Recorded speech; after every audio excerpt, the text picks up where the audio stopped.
Hello, donc je vais vous expliquer le projet.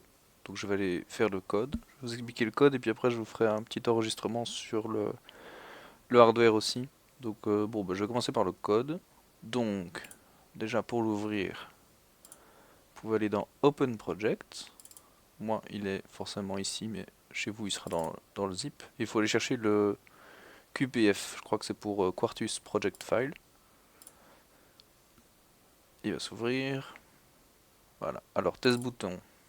C'est le fichier, enfin, c'est le code principal. Donc c'est pas le test bench. Donc ici, donc il y a plusieurs parties dans le code. Ici on a l'entité, voilà ce qu'ils appellent le entity, et après on a l'architecture.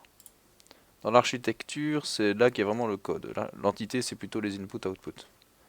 Donc dans l'architecture, on a deux process ici que j'ai appelé FSM pour Finite State Machine, et ici.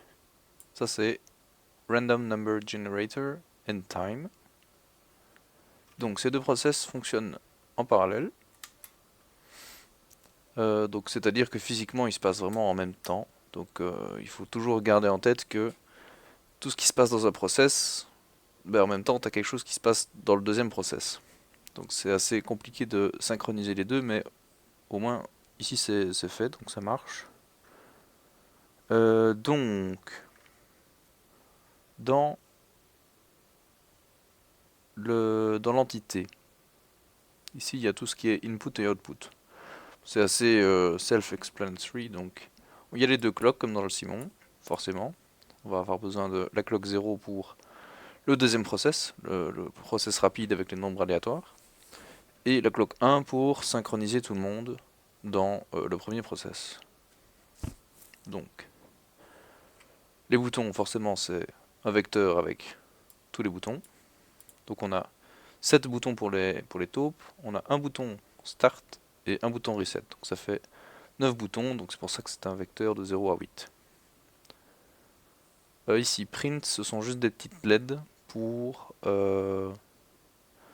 montrer en fait sur la carte. J'ai attribué ça aux petites LED sur la carte même pour faire un peu un genre de debugging et savoir dans quel état on est dans la finite state machine. Vous verrez après. Ensuite, les LED, bah, ce sont forcément les taupes. Donc il y en a 7. Les LED pour le temps, même chose, ça fonctionne de la même façon. Sauf qu'il y en a 6. Et de base, elles sont toutes allumées. Quand tu commences la partie, tu es censé avoir toutes tes loupiottes qui sont allumées. Et quand tu joues, les loupiottes s'éteignent une par une. Score D et score U, ce sont plutôt des nombres en binaire qui sont représentés par des vecteurs, enfin par des std logic vectors. Et ils vont chacun contenir un chiffre du score. Donc le score est constitué de deux chiffres, il va de 0 à 99. Score D, ce sont les décimales, donc ce sont tous les 10, 10, 20, 30, etc. Et score U, ce sont les unités, 1, 2, 3, 4, 5, etc. J'ai dû couper en deux là, parce que sinon, ça devenait beaucoup trop compliqué pour la carte de le faire autrement. Enfin, je vous expliquerai ça après, je ne vais pas vous embrouiller maintenant, ça sert à rien. Donc voilà, donc ça c'est pour les décimales et ça c'est pour les unités. Dans l'architecture, bah, ce qu'on fait, c'est qu'on définit tous les signaux, qui sont en gros des variables. La seule différence qu'il y a avec une variable en programmation habituelle, c'est que la variable en VHDL, ça existe, celle-là. La variable, elle fonctionne comme une variable en programmation traditionnelle, mais le signal, c'est une genre de variable qui ne s'actualise qu'à la fin d'un process. C'est-à-dire que si dans un process vous avez un signal, que vous lui mettez une valeur, que vous lui remettez une autre valeur, que vous lui remettez une autre valeur, c'est que la dernière valeur qui va être prise en compte. Les premières et deuxièmes ne le seront jamais. Et elle ne sera prise en compte qu'à la fin du process. Donc c'est la différence entre les variables et les signaux. C'est expliqué dans les slides, normalement vous savez. Donc, mais c'est important de le savoir parce que ça induit une certaine logique à avoir aussi dans le code parfois. Enfin bref. Donc les signaux, on a la valeur en décimale, qui va du coup aller de 0 à 9. Mais là, cette fois-ci, c'est un entier. La valeur en, en entière pour les unités, voilà, c'est la même chose. Les états, donc on définit un type states, comme dans le Simon, ils ont fait exactement de la même façon. Et en fait, bah, les états, c'est juste une énumération entre game over, display, input et scoring. C'est-à-dire que tout objet de type état aura soit la valeur game over, soit display, soit input, soit scoring. Nous, on s'en sert dans la finite state machine pour changer d'état en fait. Donc, on a défini un type. Maintenant, forcément, on définit un signal qui s'appelle state et qui est du type states. Et de base, il est initialisé à game over. Comme ça, quand vous lancez le jeu, vous branchez la pile, ou en tout cas vous mettez sur on, et vous commencez dans l'état game over. Donc le jeu ne se lance pas tout seul. Parce que jusque très récemment, le jeu se lançait dès qu'on mettait la pile. Donc c'était un peu... c'était pas très heureux. Donc, maintenant, le signal random, ça c'est tout simplement un entier, qui va de 0 à 6, donc il a 7 valeurs. Et ce signal-là représente la tourbe aléatoire qui a été choisie par le jeu. Le signal new comment, ça c'est donc un booléen, true ou false. Ici, il va valoir true par défaut. C'est une logique qui vient du jeu du Simon. En fait, l'assistant l'a fait comme ça pour détecter quand un bouton est pressé. Vous pouvez lire le PDF du Simon, il l'explique aussi là-bas. Mais c'est en fait pour détecter juste les changements d'état d'un bouton. Et pas à chaque fois que le bouton est pressé. Si on mettait quelque chose comme if button égale 1, quand vous allez appuyer sur le bouton, les clocks vont tellement vite qu'en fait vous allez appuyer sur le bouton pendant beaucoup de cycles d'horloge. Pendant peut-être 40, 50, 60 cycles d'horloge. Donc en fait vous allez appuyer 50 fois sur un bouton. Et ce qu'on veut c'est appuyer une seule fois pour que... Bah, c'est ça qui se passe, c'est ça qu'on veut représenter, c'est qu'on appuie une fois sur le bouton. Donc ce signal-là en fait sert à cette logique. Le signal reset time, ça c'est plutôt un flag qu'on va utiliser pour synchroniser, enfin plus ou moins synchroniser, on va pas synchroniser les process, mais pour communiquer entre les deux process. Vous allez voir, je vais vous expliquer, c'est pas très compliqué. Ça c'est une constante. C'est une constante du coup qui représente le nombre de ticks que la clock va devoir passer pour compter une seconde. Bon, normalement je crois que ça doit être... Je vais sûrement devoir remettre 307 et modifier la vitesse de l'horloge. Je vais laisser 63 pour gagner de la place, mais depuis que j'ai résolu le problème, normalement on peut remettre 307. Du coup on pourra mettre la clock 0 à sa vitesse maximale, mettre 307, et en fait il se passera une seconde quand dans le process 2 il aura compté 307 fois un nombre de ticks. J'ai testé empiriquement pour que ce soit à peu près à une seconde. Donc c'est pour ça qu'il y a un nombre bizarre 307 là. Environ. Hein. Alors, donc le signal nombre de ticks, bah, ce sera en fait la pseudo-variable qui va représenter ce qu'on compte. On va compter de 0 à la constante ici. Voilà. Bon, elle est initialisée à 0 parce qu'on commence à compter à 0. Ensuite, on a du coup cette constante time max.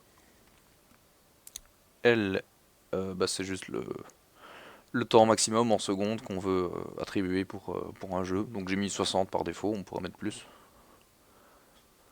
Et time left, bah ça c'est la variable qui va être comptée entre 0 et time maximum. Ça va représenter en fait le temps qui s'écoule.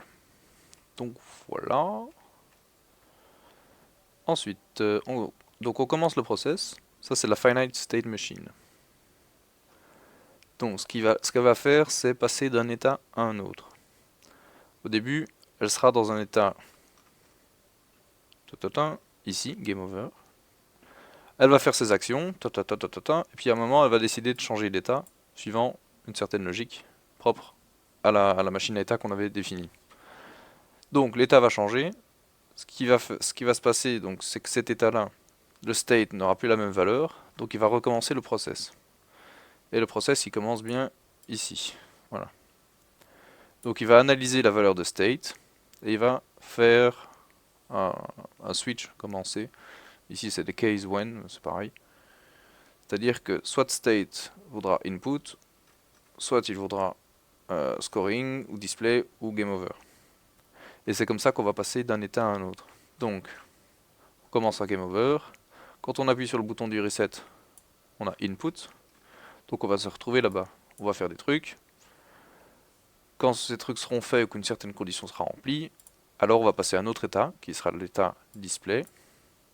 On va faire des trucs dans le display, on va revenir à l'input. On va refaire des trucs dans input, puis peut-être que le temps va être fini, donc on va retourner à game over, ou alors on aura appuyé sur la bonne taupe, donc on ira dans l'état scoring, donc on ira dans scoring, qui est ici. Et puis après on retournera soit à game over, soit à display, etc. Donc c'est comme ça qu'on fait pour passer de l'un à l'autre. Et en fait, chacun de ces valeurs de state permet de définir une logique qui est parfaitement séquentielle. Et donc du coup là en fait on se retrouve un peu à programmer une fonction.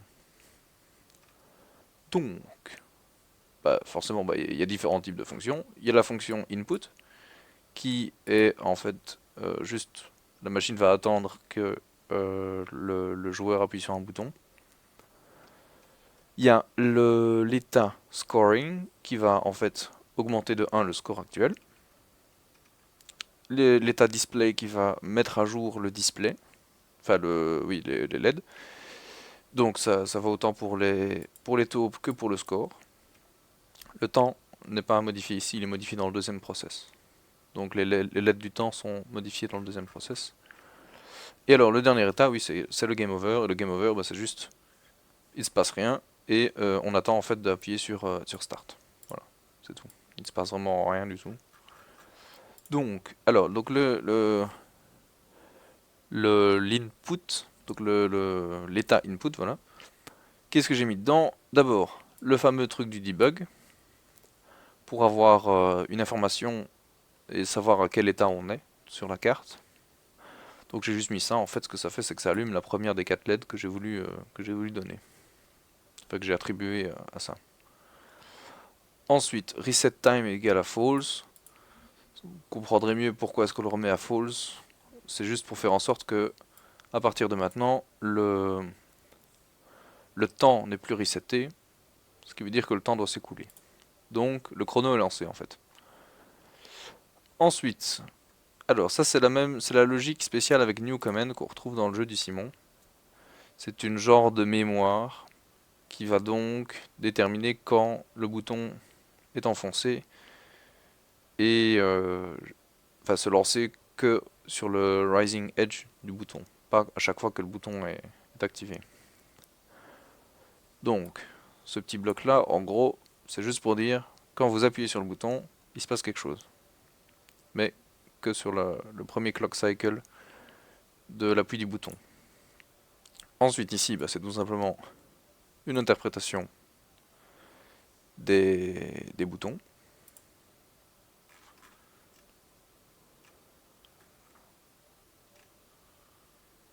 Ah oui, j'ai oublié de présenter ces deux variables là, sélection et mall, mais c'est un peu c'est assez simple. La sélection, c'est juste sélection, on retrouve aussi ça dans la logique du Simon. C'est une valeur qui va prendre bon, voilà, vous avez compris, sélection égale à 0 quand bouton 0 égale à 1, etc. Donc, mall, c'est une valeur entre 0 et 7, entre 0 et 6, donc cette valeur qui représente la taupe. Donc, l'interprétation des boutons, quand on appuie sur le bouton 1, c'est sélection 1, le bouton 8, sélection 8. Ces deux boutons-là, ce sont les boutons reset et start. Donc sélection 7 et 8, c'est reset et start. Alors, maintenant qu'on a appuyé sur les boutons, on va devoir savoir sur quoi est-ce qu'on a appuyé. Soit on a appuyé sur la bonne taupe, donc on appuie sur le bouton qui correspondait à la taupe. Dans ce cas-ci, on marque un point.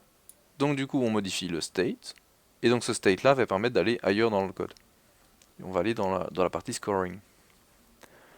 Soit on a appuyé sur un bouton qui est en fait le septième, enfin, oui, le numéro 7.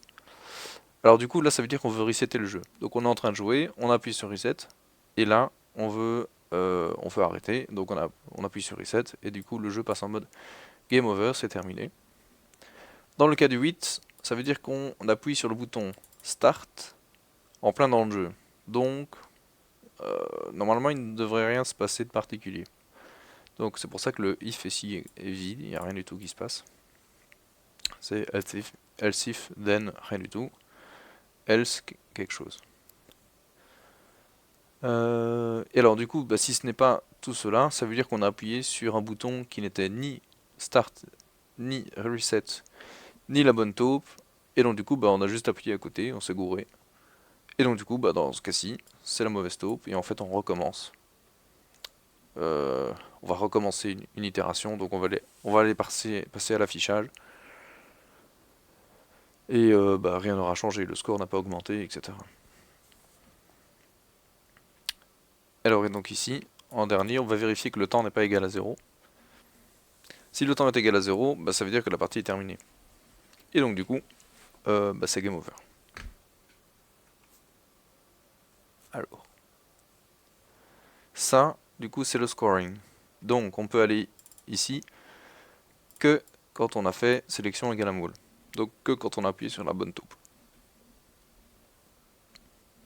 Ça c'est toujours la même chose, le debug. Et alors là, on entre dans la logique avec les deux nombres. Donc il faut imaginer ça comme étant un compteur kilométrique. Avec deux, comme sur une voiture, avec deux petits barilets où sont écrits tous les nombres, 1, 2, 3, 4, 5, 6, 7, 8, 9. Et donc quand tu passes d'un 9 à un 0, ça veut dire que le petit barillet à gauche, celui des dizaines, est passé de 0 à 1 éventuellement, ou 1 à 2, etc. Donc du coup, qu'est-ce qui se passe ici? Alors, si on est différent de 9, donc si les unités sont différentes de 9, alors on augmente de 1. Donc par exemple, si on était à 3, on passe à 4. Si on était à 4, on passe à 5, etc. Par contre, si on était à 9, ça veut dire que on a du coup ce petit barillet des décimales qui va se déplacer. Donc on revient à 0, les unités reviennent à 0, et les décimales font plus 1. C'est logique. Alors, si... voilà. Donc si on est à 99, donc les unités valent 9, les décimales valent 9, du coup on se retrouve dans l'état game over. Parce que le score étant maximum, on préfère passer à l'état game over que d'avoir un problème d'affichage avec les afficheurs 7 segments. Parce que les afficheurs 7 segments, il n'y en a que 2, donc on ne saura jamais afficher un score de 100. Parce qu'il faudra un troisième afficheur en fait.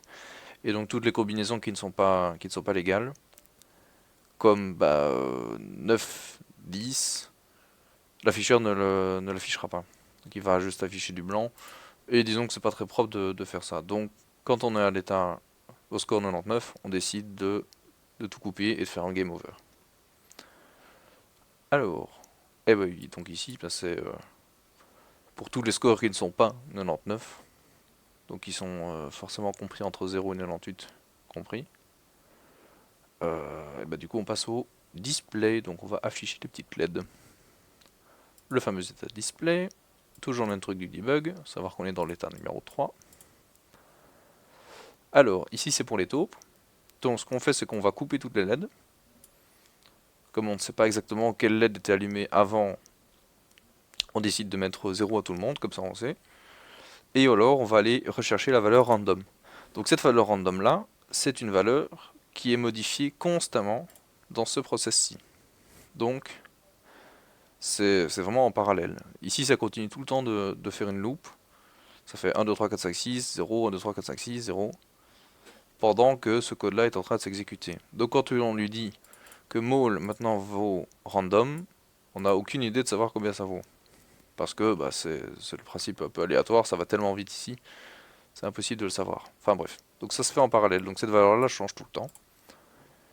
On l'assigne à mole pour la garder dans une variable. Et alors on décide d'allumer ce LED mole ici. Pourquoi est-ce qu'on on ne veut pas mettre random ici, c'est parce que cette valeur de random là ne sera peut-être pas la même après. C'est une façon en fait de la garder en mémoire et d'être sûr que c'est la même. C'est voilà. Voilà pour le display par exemple. Ouais, je sais plus, bref. Ta, ta, ta, ta, ta. Donc on allume la LED avec la valeur random de la moule. On passe à l'état input. Forcément, ben, on met 0 dans les décimales, dans les unités, on va remettre tout le monde à 0. Attends, ça c'est le game over, je suis complètement gouré.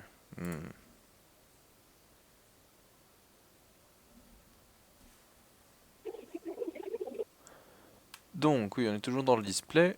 Donc on coupe toutes les LED, on assigne la valeur aléatoire à cette variable mole, et on allume du coup la LED correspondante. C'est littéralement ce qui est noté là. Ensuite, on met le score. Donc le score, ça c'est le vecteur. Donc celui-là c'est en binaire. Ce qu'on fait, c'est que on va faire une petite transformation. En fait, on fait juste un typecast. En gros, c'est l'équivalent de la valeur décimale, donc vraiment l'entier en tout cas, vers sa valeur en binaire. Comme ça, lui il pourra ressortir avec à chaque fois un signal pour chaque sortie. Donc sur la carte, du coup il y aura 4 pins et les pins seront soit 0, soit 1.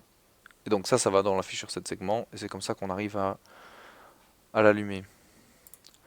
Donc on passe d'un entier, d'un integer à cette valeur en binaire. Bon ici c'est juste pour l'utilisation de la fonction toOneSigned. Donc score D, petite apostrophe bizarre là, et length, c'est pour dire que on va prendre ce nombre-là et l'écrire sous 4 bits, sous une longueur qui est égale à la longueur de score D en fait. Voilà, c'est tout, il n'y a rien de compliqué.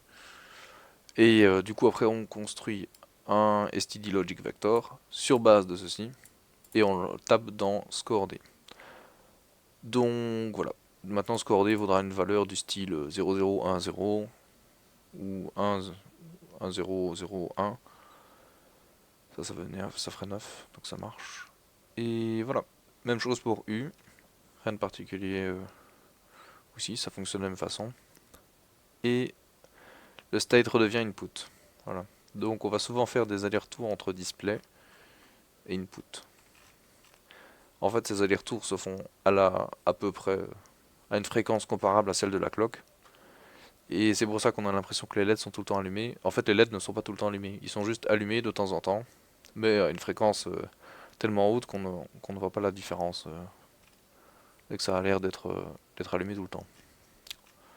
Voilà, donc ça c'est pour le display. Alors game over, ce qui se passe, bon là c'est toujours le truc du debug.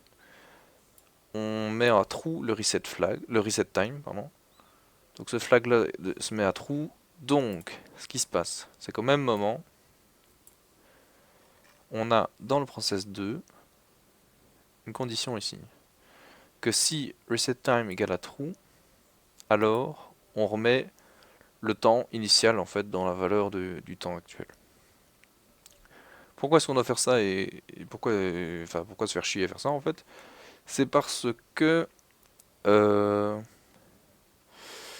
si je mettais la version la plus intuitive, ce serait de mettre ici le time, de le remettre à time max. Mais on ne peut pas le faire. Je ne peux pas attribuer ça à deux endroits en fait. Comme les deux process se passent en même temps, il y a un problème que on essaie de modifier une variable à deux moments qui peuvent être les mêmes. Donc c'est un problème en programmation en parallèle, en programmation concurrente, distribuée, comme vous voulez.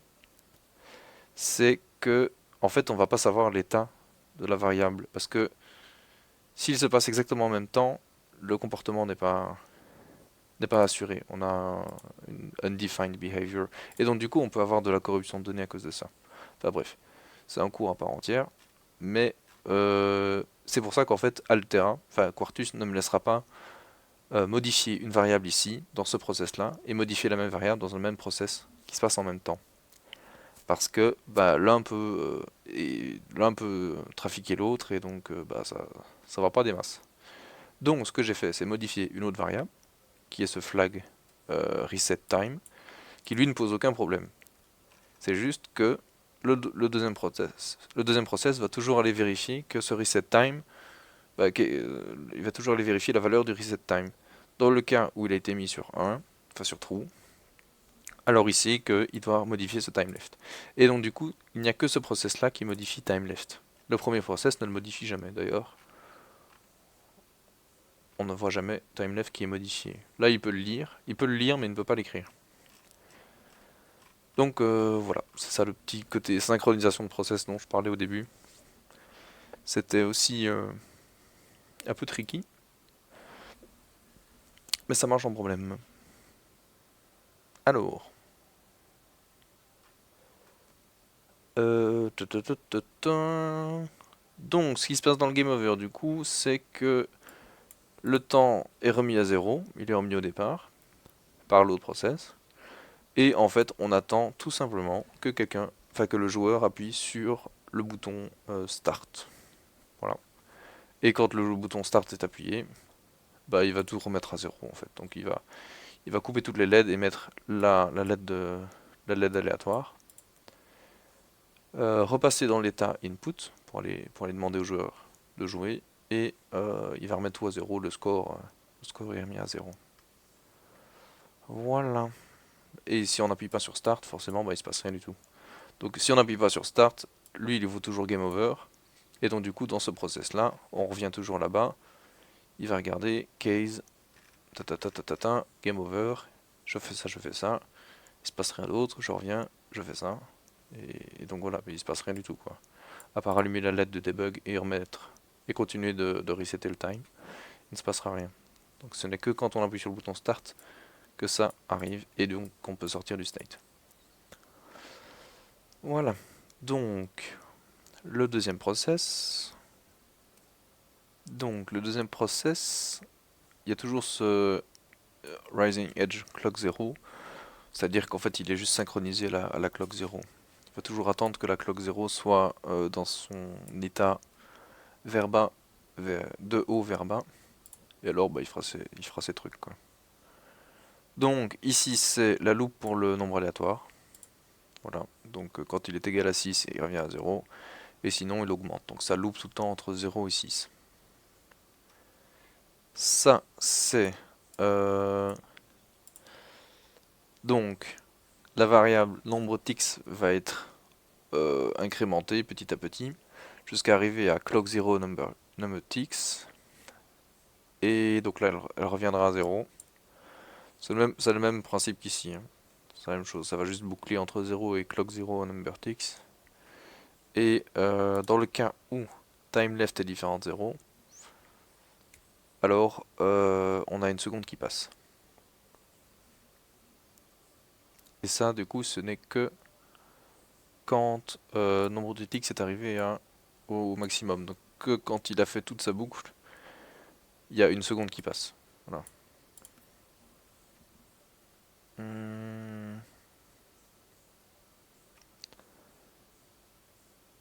Alors, oui, donc ça c'est la logique avec le reset time. Donc il va tout le temps, il va continuellement aller vérifier que ce signal-là, est-ce qu'il est vrai ou faux, et dans le cas où il est vrai, il remettra à 0 le temps. Sinon il ne le fait pas tout simplement. Et alors ici c'est le display, mais pour les LED de temps. Donc c'est pas très compliqué, c'est juste on va regarder la valeur du temps. Et si elle est inférieure à 5 sixièmes, bah du coup on coupe la première LED. Si elle est inférieure à 4 sixièmes, on coupe la deuxième, etc. Jusqu'à la dernière. Dans le cas où le temps est égal à 0, là on coupe la dernière des LED. Donc, oui, bah, c'est juste quand le temps est égal à 0, toutes les LED sont coupées. Donc c'est comme ça qu'on peut savoir que le jeu est arrêté. Et voilà, bah c'est tout, oui, c'est tout ce que le second process fait.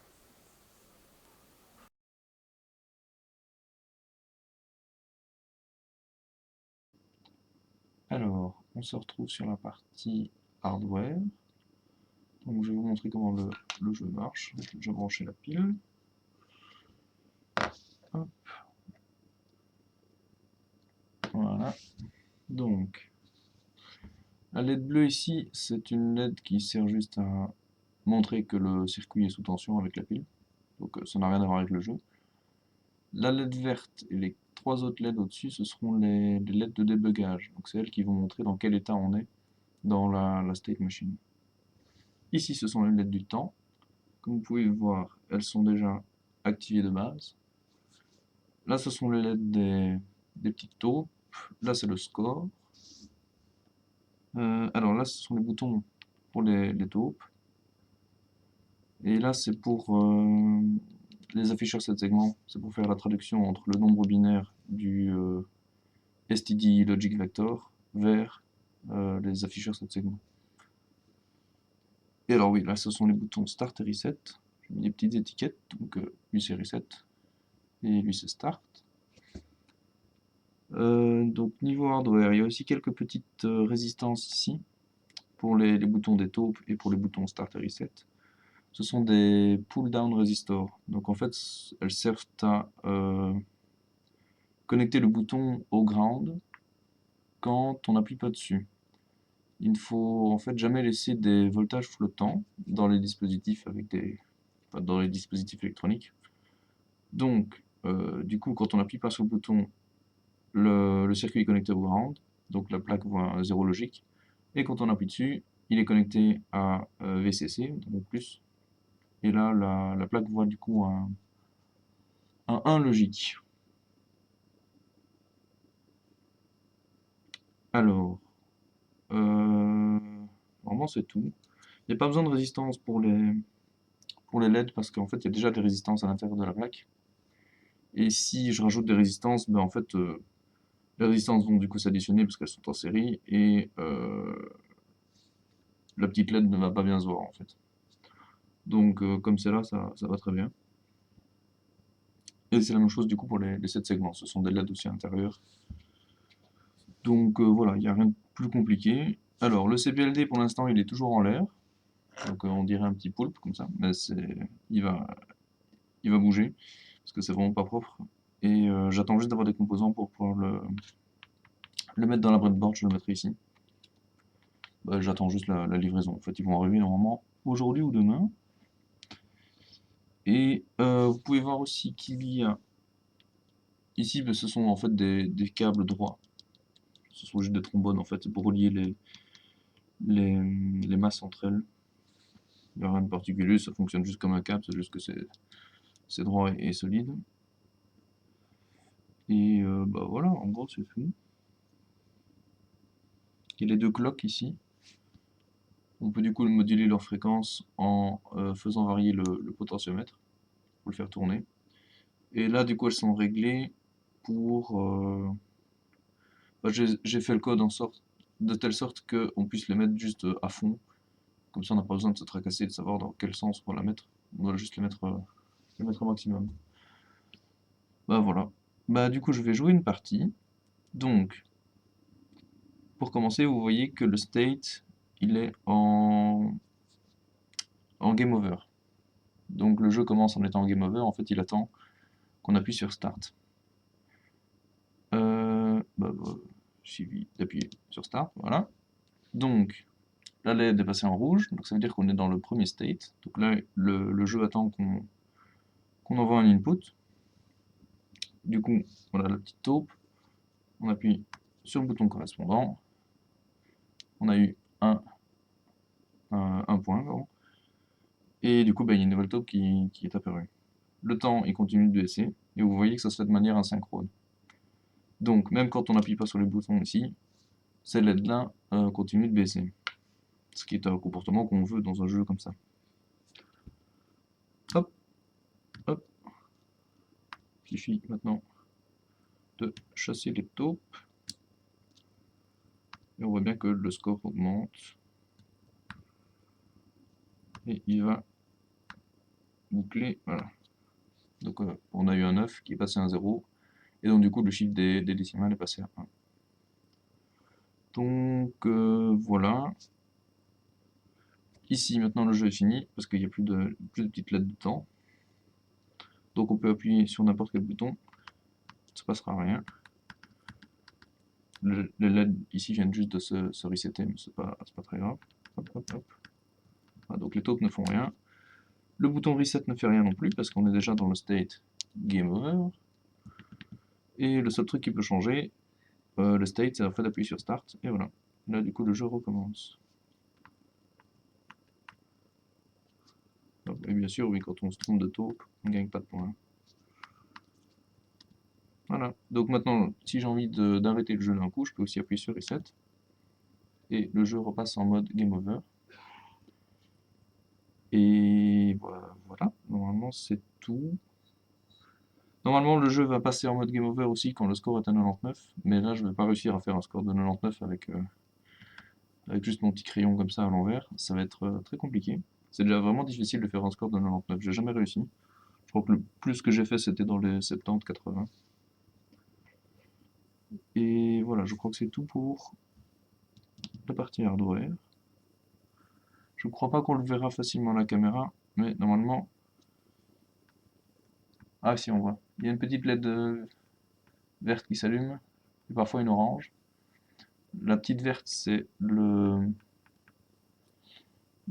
state display, et l'orange, c'est le score. Donc si je appuie sur la bonne taupe, voilà, celle-là, vous allez voir du orange et du vert. Voilà. Si j'appuie sur la mauvaise, vous verrez que du vert. Voilà. Je pense que c'est vraiment tout pour le hardware, hein. J'ai plus rien à dire dessus. Donc voilà. J'espère que c'était clair.